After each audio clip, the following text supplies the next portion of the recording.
and welcome to this week's episode of OffSet's Out of the Box. My name is Nush Lewis. Out of the Box is an interview series where we interview some of the most interesting music educators who are doing things differently and essentially thinking out of the box. Our guest for this episode is someone who I have personally looked up to for many years, Annette Philip. Annette is a musician, innovator, and influencer. She is known for her dense choral arrangements, concept-driven productions, and delivering on big dreams, which I love. From founding Artists Unlimited in Delhi over, I think, maybe 12 to 13 years ago, to now being the founder and director of the Berklee Indian Ensemble and the artistic director of Berklee India Exchange, she has performed with some of the best musicians from India and from around the world. She is also part of the award-winning a cappella group Women of the World. If I had to list all of Annette's accomplishments, I would take an entire episode. So I'm not going to do that, and I'm just going to quickly welcome Annette. Thank you so much for taking time out for us. Thank you, Nash. Yeah, so grateful. Thank you for doing this as well. It's actually been really fun, I think, talking to teachers because we don't really do that. Right. We don't interact that much. So it's been very nice to kind of see what people are doing and how people are doing things. And actually there are some really interesting minds. So yeah. I'm going to quickly, the first thing I want to ask you is you've always been someone, at least when I look at your career, you're someone who believes in group and community learning. And that has clearly worked for you. Can you dive into the benefits of group learning and community learning? I love this question, Nush. So, yes, I think the main thing when you're working with a group, both as a facilitator and as a participant, if you're a student or a workshop attendee, is that you understand that you're not alone. It's very likely that you have a question or a fear or some sort of self-doubt or some sort of stumbling block that you're not alone in. And I find that many times when you're learning something, it could be any subject, but primarily when you're learning something artistic, think of singers, for instance. Our body is our instrument. And therefore, so many times we believe that we are our voice, and if you have a vocal injury or if you have some sort of difficulty, it's very demoralizing when you're trying to do that alone. And when you're with other people, it sort of there's a sense of camaraderie, there's this sense of relatability, there's a sense that you're not the only one struggling. And a lot of times, people will notice and see that you are improving. Oftentimes, things that we don't notice about ourselves, other people do. And that's such a beautiful way, I think, to learn and to try to imbibe a new skill. Yes. The other thing is that a great number of life skills can be learned and imbibed without it being drilled into your head as a lesson. There are things that you begin to do quite naturally when you're in a group. There's a certain amount of listening that is required.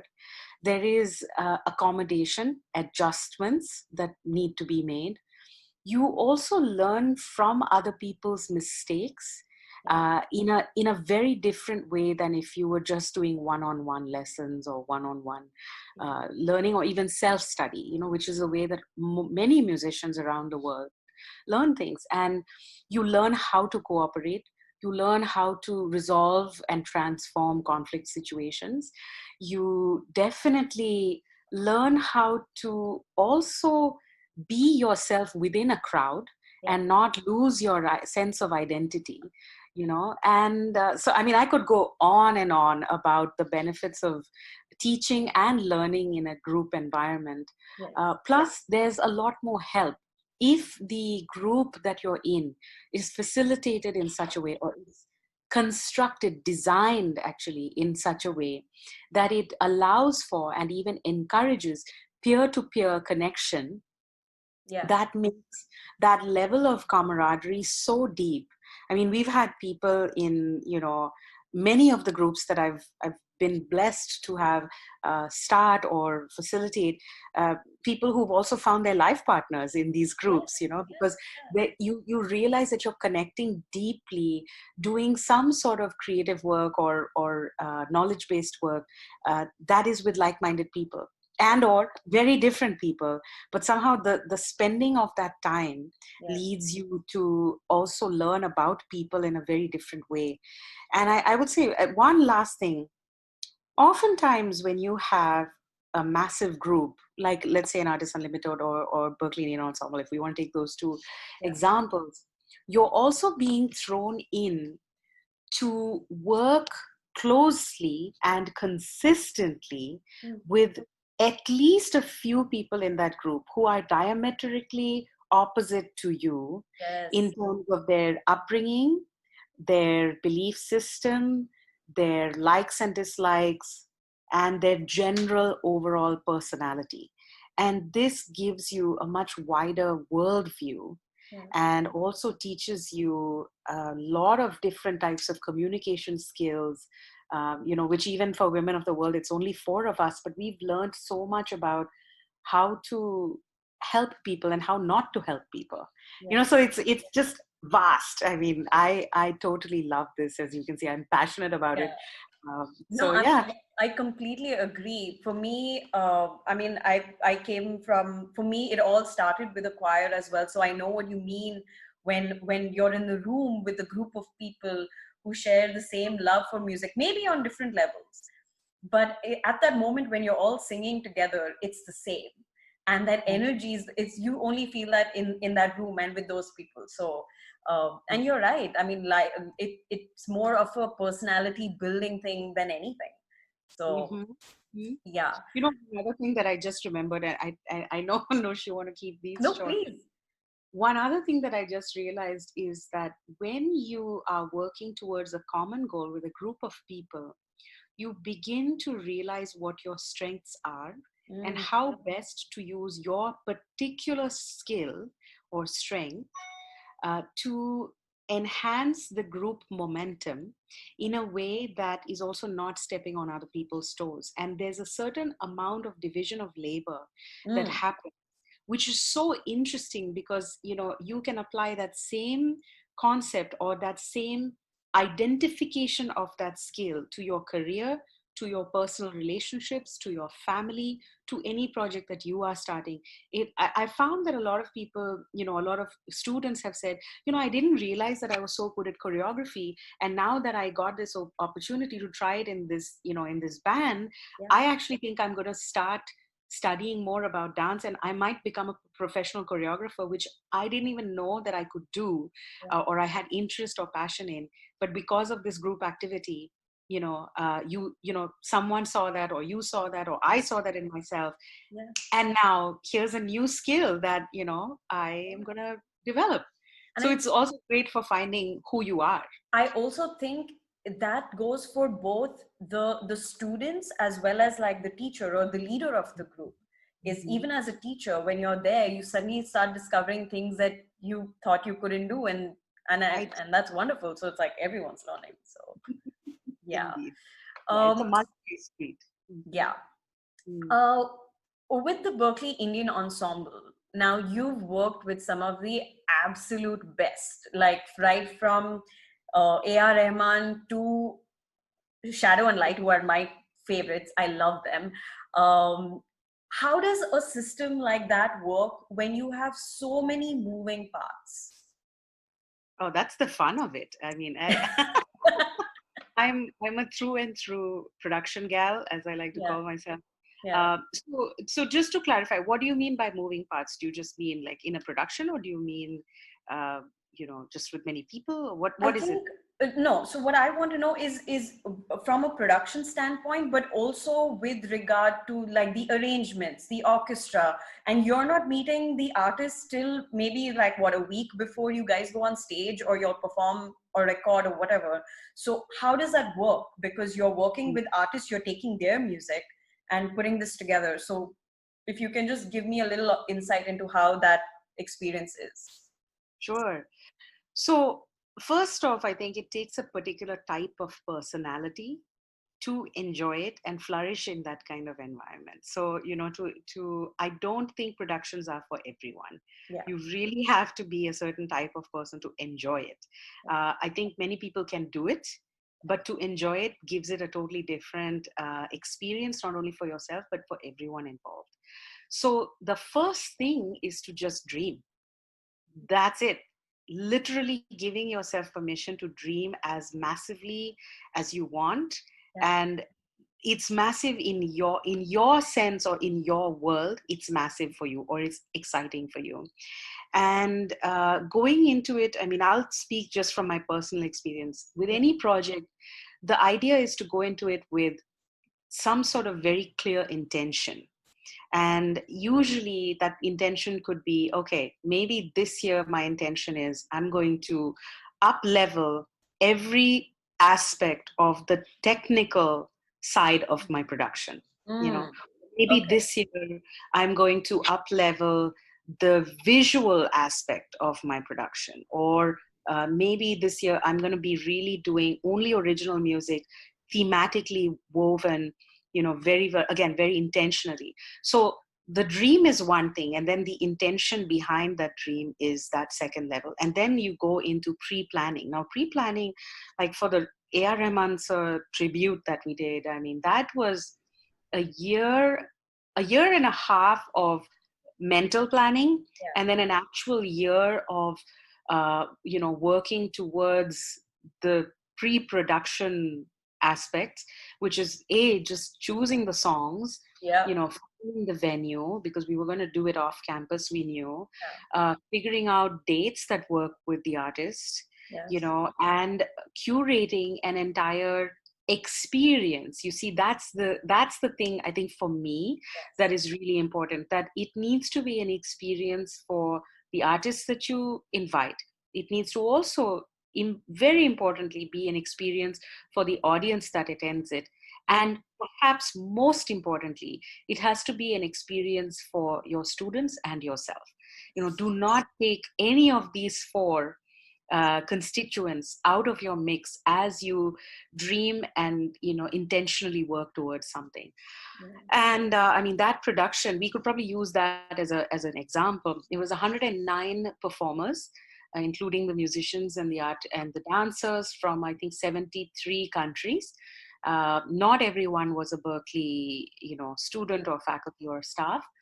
And it took me at least 4 to 5 months to kind of come to some idea of what my personal intention was. Yeah. And then I started inviting the students in to sit with me and glean, okay, what's the repertoire going to be? How long should this concert be?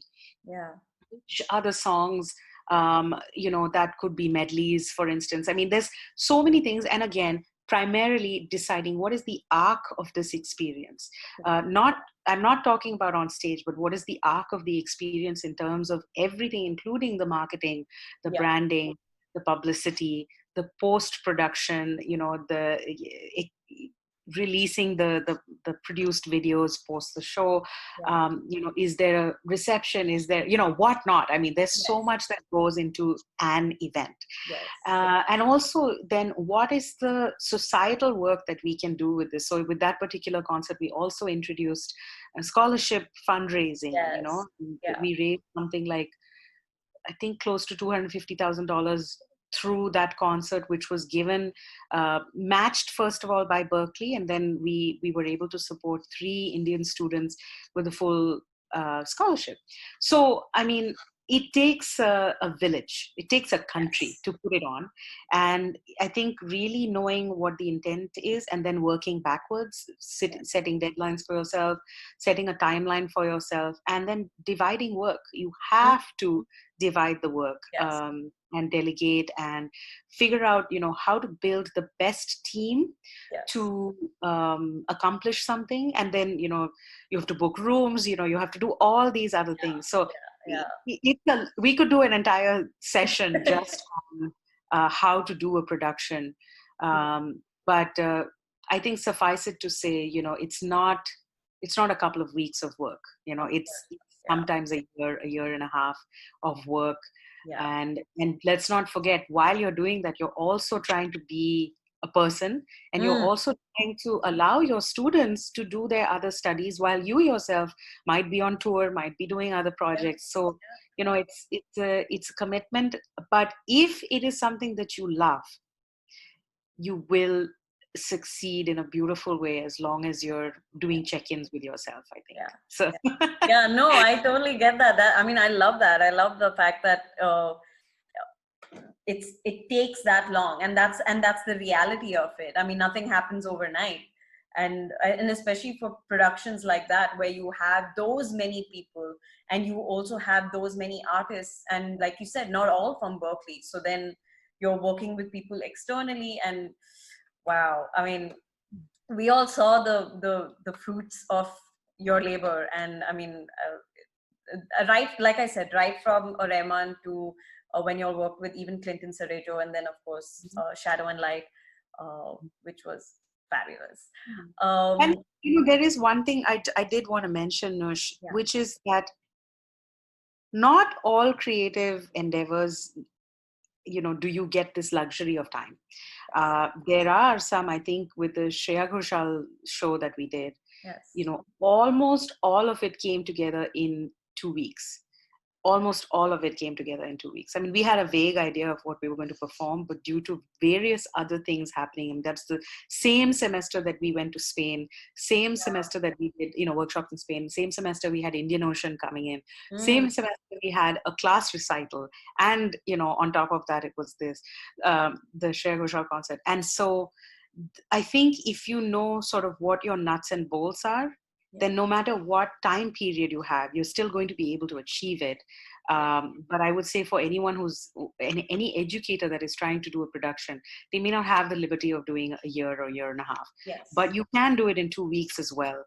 Pick your team wisely, Yeah. and sleepless nights. Always. That's a Yeah. not always. I'm really, really trying. That is my primary mental and work pivot that I have really been trying to do is that I've done it enough and I need to work smarter. Yes. Uh, so Yeah. so I No. am changing. There are less sleepless nights now. Yeah. I've learned that sleep is everything of It late. really is. Yeah, you're mentally just stronger, I feel, if you sleep well. So yeah. um I want to talk about the situation of kind of how India has grown over the past 10 years. In terms of music education, we now have over 5 to 6 professional music schools across the country that are catering to aspiring musicians. And through the Berklee India Exchange, you have had a certain amount of interaction with some of these schools. What has that experience been like for you, for someone who was born and raised in India and studied music, and then, of course, went to Berklee, and now to kind of work with music schools back here? What's that been like? Oh, it's been very exciting. I mean, let's not forget that even if we haven't had formal schools of music that may be teaching Western music, Mm. let's not forget that we have such a huge pedagogical tradition of Indian classical dance and music, and various art forms. Yeah. So music pedagogy is not new to India. Let's state that first. Yeah. Uh, access access and resources relating to other types of music may have been more scarce Yeah. uh, until, let's say, the last decade or so. And Sure. again, scarce. I really want to point out that we've had amazing music teachers all throughout. So I think it's really important for us to acknowledge that fact.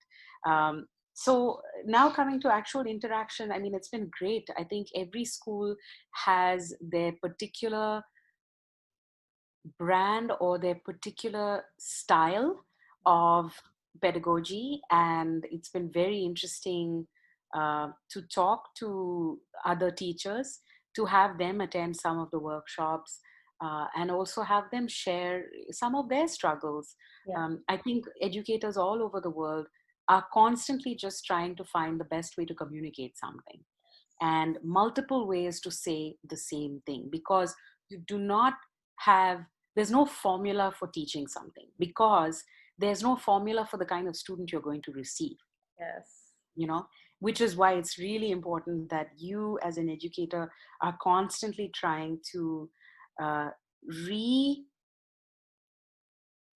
repackage the Mm. way you communicate anything, Yeah. you know, so that that it gets to your student. And therefore also, I think, using multiple mediums, whether it's a live performance medium, or it's an online medium, or it's uh, listening back, or it's, you know, practical work, or it's lecture based, or it's demonstration based, or it's interaction or activity based. It's so, I think it's so important for educators, and many of the educators in India are realizing and utilizing this concept, that it needs to be a multimedia and a multi-prong Yeah. educational approach that is going to make sure that you have the largest impact, given that your student base is going to be very diverse in terms of not only background but learning ability and learning style, many of whom do not know their learning style Yes. yet, you know. Yes. So it's up to you as an educator, the onus is on you to Mm. be checking in with your students, especially when it comes to studies in the arts. You Yes. know, for you to be checking in, you cannot use a formula for teaching. You Yeah. cannot, You cannot. especially the arts, you know. And I believe that to be the same for science. I believe that the same to be math. You know, I think it's all the same. Literature, it's the same. Yeah. So yeah, I think I'm very encouraged and delighted, and you know, always excited to interact with people who are setting up institutions in India. And you know, so many people are doing extremely amazing work. I'm learning. I You know, every time I visit a school or get a chance to interact, I learn so much from those teachers, Mm. and the sharing is really good, I think, on both sides. Yes. Yeah. Yes. It has. I mean, I think a couple of times I got to meet the India Exchange. This was when I was with True School of Music. So I remember that interaction then, and the kind of workshops that you guys had come down with. They were just fantastic. Whether the faculty was in, like we were attending stuff, or we had the students attend stuff, and it was just, yeah. And I think that the more that sort of interaction happens, it just opens, it's like how we keep saying it's like a good, really good exposure. It's good inspiration for not only the students but also the faculty. So Yep. yeah, it works really well. Okay. Yeah. Okay, before I wrap up, I want to ask you for specifically words of advice for educators who do ensembles, who do choirs, because we've had the others, but this I think is something that you can definitely kind of give us some nice words of advice or Mm, tips, maybe, whatever. I'm going to leave that up to you. okay. So let's maybe look at this in two, you know, a two prong approach. One, I think, is the practical aspect of how to just run a great session with your ensemble or with your choir. I really think allowing your ensemble, and this is also applicable to people who run bands, who are a band leader. Um, I think allowing your students to choose the repertoire that speaks to them, along with a combination of you exposing them to things that they may not know, is really important. It is so different to work with an ensemble of people where they are equally invested in the music as whoever's facilitating the class. And the primary way to do that is to expose them to music and let them choose, you know. So in the Indian ensemble, if I have students from 23 countries in that particular semester, most of them will not know the music I'm going to share with them. However, if I give them, you know, let's say a Google Drive Hmm. of, you know, 50 songs, and I say, okay, we're going to vote, Hmm. and I want you to pick, you know, at least for the arc of this show, let's pick, you know, 12 songs that are giving at least some of the different, you know, genres, Sure.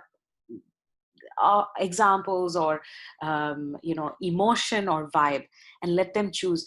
That really helps your ensemble or your choir to feel invested, to feel like they have a voice. Yes. And I think a lot of teachers mistakenly feel that they need to make all decisions, and Yes. that's not the case.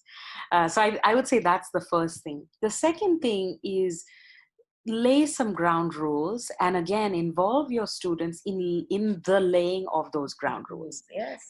So it's a democracy. Mm. And of course, as needed, I mean, discipline is something that I feel I have mixed feelings about it. I think that if you build a culture of respect, a culture of listening, a culture of helping, and one of my favorite things to say, and I really strongly use this, is a culture of see and do rather than being invited to do something.